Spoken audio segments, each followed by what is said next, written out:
નમસ્કાર મિત્રો, હું ગોપાલ ઇટાલિયા.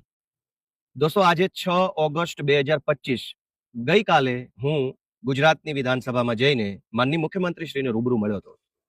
મારે આજે અત્યંત દુઃખ સાથે આપ સૌને એક વાત જણાવી છે. આપણને પીડા થાય, આઘાત લાગે, એમ થાય કે શું માણસમાં સમજણ નહીં હોય કે સમજવા માંગતા નહીં હોય. ગઈકાલે હું માનનીય મુખ્યમંત્રીશ્રીને મળ્યો. મેં અલગ અલગ 5 વિષય ઉપર જે અત્યંત ગંભીર, અત્યંત મહત્વના, જનતાના સામાન્ય જીવનને લાગુ પડે એવા 5 વિષયો ઉપર માનનીય મુખ્યમંત્રી સાહેબશ્રીને મેં રજૂઆત કરી. તેમાં એક રજૂઆત એવી છે કે ગુજરાતની અંદર હાલમાં ખેડૂતો માટે કોઈ પણ પ્રકારની પાક વીમા યોજના અમલમાં નથી. સ્વર્ગસ્થ મુખ્યમંત્રી માનનીય વિજયભાઈ રૂપાણી સાહેબ જ્યારે મુખ્યમંત્રી હતા ત્યારે એમણે મુખ્યમંત્રી કિસાન સહાય યોજના નામની એક યોજના બનાવી હતી. આ યોજનામાં એમણે એવું જાહેર કર્યું હતું કે અતિવૃષ્ટિ, અનાવૃષ્ટિ અને કમોસમી વરસાદ એટલે કે માવઠું, ખૂબ વરસાદ પડી જાય તો પણ ખેડૂતને પાક નુકસાનનું વળતર આપવું, બિલકુલ વરસાદ ન પડે, દુષ્કાળ થાય તો પણ ખેડૂતને નુકસાનીનું વળતર આપવું, માવઠું થાય તો પણ ખેડૂતને નુકસાનીનું વળતર આપવું, આવી એક યોજના વિજયભાઈ રૂપાણી સાહેબે બનાવી હતી. પરંતુ એ યોજના બની, એનો અમલ આજ દિવસ સુધી થયો નથી. મારી માંગણી એ હતી કે મોબાઈલનો વીમો હોય છે, માણસનો પણ વીમો હોય છે, પશુ પક્ષીઓનો પણ વીમો હોય છે, મકાનનો પણ વીમો હોય છે, દુકાનનો પણ વીમો હોય છે, માલસામાનનો વીમો હોય છે, ગોડાઉનનો વીમો હોય છે, કારનો વીમો હોય છે, બાઇકનો વીમો હોય છે, બધી જ વસ્તુનો વીમો છે. તો ખેડૂતે પકવેલા પાકનો વીમો કેમ ન હોવો જોઈએ? ખેડૂતના પાકને પણ જો નુકસાન જાય તો એને પણ વીમો મળવો જોઈએ. આટલી સરસ લોજિકલ તાર્કિક રીતે જે માંગણી છે, અને માનની વિજયભાઈએ યોજના પણ બનાવી છે. મારી માંગણી એટલી જ હતી કે જે યોજના બની ચૂકી છે એને અમલમાં મૂકવામાં આવે તો ગુજરાતના કરોડો ખેડૂતોને એનો લાભ મળે. કેમ કે માવઠું હવે તો બહુ વારંવાર માવઠા થાય છે, કમોસમી વરસાદ ખૂબ થાય છે, અતિવૃષ્ટિ પણ ઘણીવાર થાય છે, ખેડૂતને પાકનું નુકસાન જાય છે, 1 પૈસાની સહાય મળતી નથી, ખેડૂત આત્મહત્યા કરી જાય છે. આવો સરસ વિષય મેં માનનીય મુખ્યમંત્રી શ્રી સમક્ષ રજૂ કર્યો. એ વાતની નોંધ ટીવીમાં ક્યાંય લેવાની નહીં. દુઃખ એ વાતનું છે કે ટીવીમાં ચર્ચા એ મુદ્દા પર થવી જોઈતી હતી કે ગોપાલ ઇટાલિયા જીવનમાં પહેલીવાર મુખ્યમંત્રીને મળ્યો તો એણે મુખ્યમંત્રીને જે વાત કીધી એ વ્યાજબી છે કે ગેરવ્યાજબી છે, યોગ્ય છે કે અયોગ્ય છે, જનતાના હિતવાળી વાત લઈને ગોપાલ ઇટાલિયા મળ્યો કે પોતાના રાજકીય એજન્ડા લઈને મળ્યો. ગોપાલ ઇટાલિયાએ જે ભાષા વાપરી એ રાજકીય એજન્ડા જેવી ભાષા હતી કે જનતા માટેની ભાષા હતી? આવા બધા મુદ્દાઓ પર ટીવીમાં ચર્ચા થવી જોઈએ, ડિબેટ થવી જોઈએ, લોકોનું ધ્યાન દોરાવવું જોઈએ. પણ ટીવીમાં શું ચાલે છે? એટલું બધું દુઃખ થાય છે મને, એટલું બધું અંદરથી આઘાત લાગે છે. પણ મારે શું બોલવું? હું બોલીશ તો કોણ સાંભળશે? કેવા એજન્ડા હાલે છે? કેટલા પ્રકારનું, મતલબ ચૂથવાનું કામ હાલે છે, મુદ્દાને ચૂથવાનું કામ. મેં 5 મુદ્દા પર રજૂઆત કરી. એમાંના 2 મુદ્દા ખેડૂતો માટેના હતા. ઇકો સેન્સિટિવ ઝોન નાબૂદ કરવા માટેનો મેં રજૂઆત કરી. આસામની સરકારે આજથી માત્ર 2.5 મહિના પહેલા ઇકો ઝોન નાબૂદ કરવાનું જાહેરનામું બહાર પાડી દીધું. મેં એ જાહેરનામાનો નંબર, જાહેરનામાની તારીખ, તમામ વસ્તુ મુખ્યમંત્રીશ્રીને આપી અને કીધું કે જો આસામની સરકાર 2.5 મહિના પહેલા ઇકો ઝોન નાબૂદ કરી શકે તો આપણા ગુજરાતના ખેડૂતો તો 1.5 વર્ષથી ઇકો ઝોનની વિરુદ્ધ લડાઈ લડી રહ્યા છે. તો ટીવીમાં એ મુદ્દો આવવો જોઈતો હતો કે ગોપાલ ઇટાલિયા મુખ્યમંત્રીને મળ્યો તો મળીને જે બોલ્યો, જે કીધું, જે મુદ્દા લઈ ગયા એ જનતાના મુદ્દા હતા કે ખાલી રાજકીય રીતે એકાબીજા ઉપર કીચડ ઉછાળવાનું કામ કર્યું?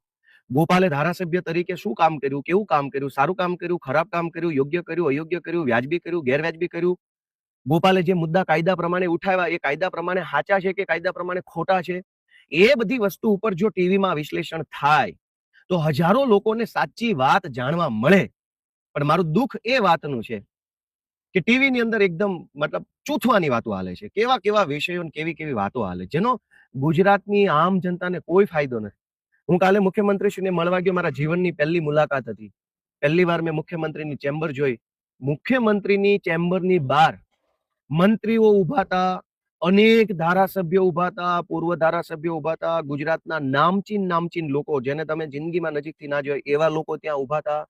ઓછામાં ઓછા હું તમને એવું કહી શકું, અતિશયોક્તિ ન લાગે તો 100 જેટલા માણસો, ગુજરાતના ટોપ નામચીન માણસો છે, ત્યાં ઉભા હતા.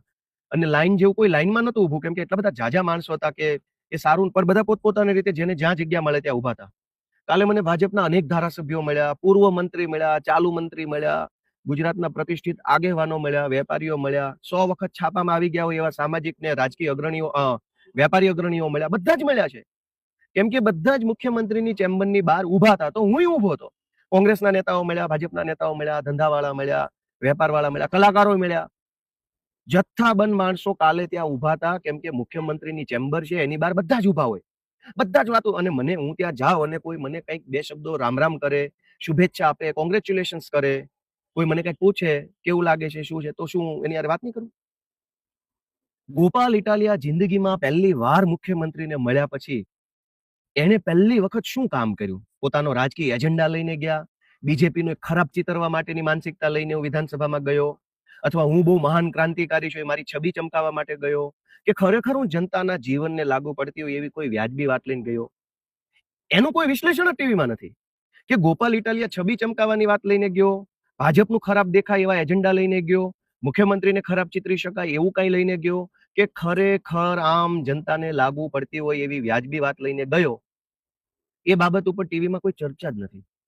મારે નામ નથી લેવા કે ત્યાં કોણ કોણ મને મળ્યા, મને કેટલાય લોકોએ હાથ મિલાવ્યો, અભિનંદન આપ્યા, નમસ્તે કર્યું, મારી હારે ફોટા પડાવ્યા, કદાવર માણસો હતા. મેં કીધું ચાલુ મંત્રી ત્યાં ઉભા હતા, એટલા ડિસ્ટન્સ ઉપર, 1 ફૂટના ડિસ્ટન્સ ઉપર ચાલુ મંત્રી ઉભા હતા. આ બાજુ પૂર્વ મંત્રી 2-3 ઉભા હતા, આ બાજુ 2-4 ધારાસભ્યો અહીંયા ઉભા હતા, કોંગ્રેસના ધારાસભ્યો આ બાજુ ઉભા હતા, હું ઉભો હતો, અનેક એવા માણસો હતા, વેપારીઓ બધા મોટા મોટા નામચીન વેપારીઓ. હું અત્યારે નામ બોલું તો ગુજરાત આખું એમ કે હા નામ સાંભળેલો માણસનું. પણ ચર્ચા ટીવી પર શેની થવી જોઈએ? કે કોણ કોને મળ્યું, કોણ કોને ફોટો પાડ્યો? એ તો મુખ્યમંત્રીનું કાર્યાલય છે, ત્યાં તો આખી ગુજરાતના માણસો આવતા હોય, બધા એકાબીજાને મળે તો સ્વાભાવિક છે. એટલે મને એટલું બધું દુઃખ લાગ્યું, એટલો બધો આઘાત લાગ્યો કે આ ગુજરાતની કેવી અધોગતિ હશે. આપણું દુર્ભાગ્ય તો જુઓ, જે મુદ્દાની ચર્ચા થવી જોઈએ એ મુદ્દો ટીવીમાં નથી. એટલું બધું આઘાતજનક બાબત છે. ભગવાન આપણને બધાને થોડીક શક્તિ આપે, જાણવાની, સમજવાની, જોવાની. હું કાલે પહેલી વખત ગયો, મેં ટાઉન પ્લાનિંગનો મુદ્દો ઉઠાવ્યો કે ટાઉન પ્લાનિંગની અંદર ભયંકર ભ્રષ્ટાચાર હાલે છે. અને ભ્રષ્ટાચાર છે એ આમ જનતાને નડે છે. 40% જમીન કપાત કરવાની, ડેવલપમેન્ટ ચાર્જ લેવાનો, યુઝર ચાર્જ લેવાનો, બીજી જગ્યાએ પ્લોટ ફાળવી દેવાનો, પ્લોટનું વેલિડેશન સર્ટિફિકેટ લેવાનું, આ બધી જ વસ્તુ ખોટી છે. કાયદામાં ક્યાંય નથી લખ્યું. મેં મુખ્યમંત્રીશ્રીને સ્પષ્ટ વિનમ્રતાથી કીધું કે સાહેબ, કાયદાની આખી ચોપડીમાં ક્યાંય એક શબ્દ નથી કે 40% જમીન કાપી નાખો, સેલેબલ પ્લોટ મૂકી દો, એવું કાયદાની આખી ચોપડીમાં ક્યાંય નથી લખ્યું.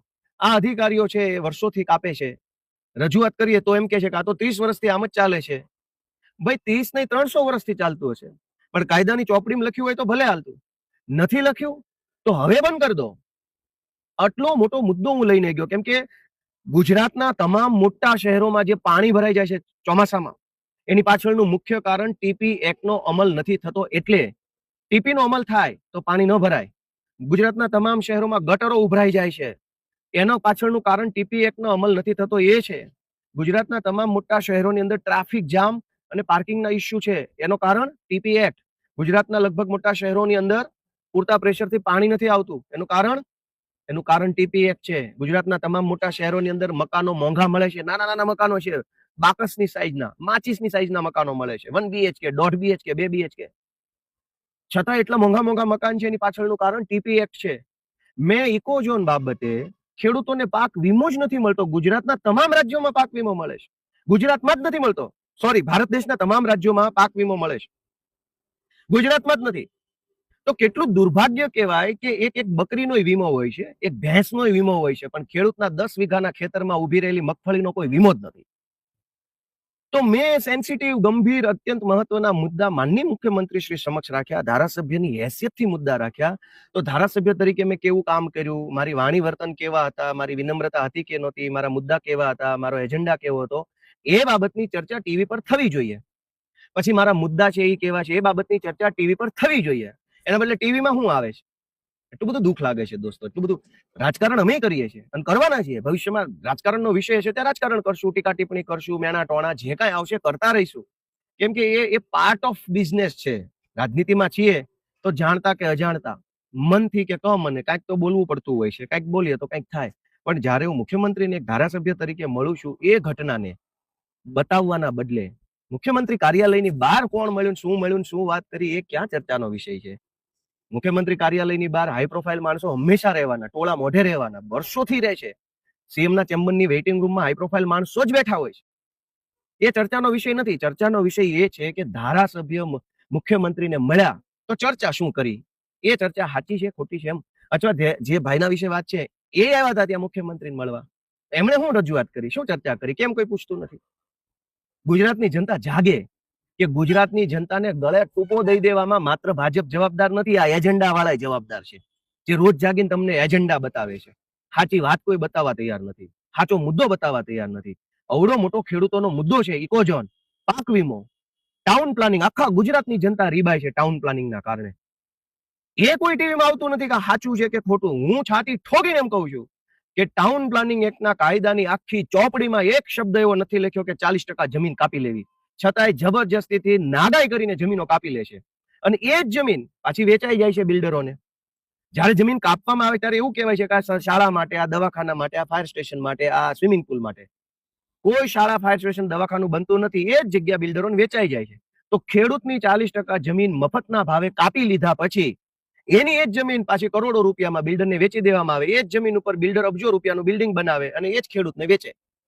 આ ખેલ મેં કાલે ખુલ્લો પાડવા મુખ્યમંત્રીશ્રીને રજૂઆત કરી, પણ ટીવીમાં ન આવ્યું. ટીવીમાં શું આવ્યું? મુખ્યમંત્રીના કાર્યાલયની બહાર કોણ કોને રામ રામ કરે છે. દોસ્તો, કઈ હદનો એજન્ડા ગુજરાતમાં હાલે છે, કલ્પના તો કરો. પાપ માત્ર ભાજપનું નથી, એજન્ડાની અંદર સામેલ રહેલા દરેક માણસનું પાપ છે. 40% જમીન ખેડૂતની મફતના ભાવે પચાવી પાડવાની. એ જમીન ઉપર ધારો કે ઈડબ્લ્યુએસ આવાસ યોજનાના આવાસ બને, તો આવાસ બનાવવાનું ફંડ પ્રધાનમંત્રી આવાસ યોજનામાંથી આવે છે.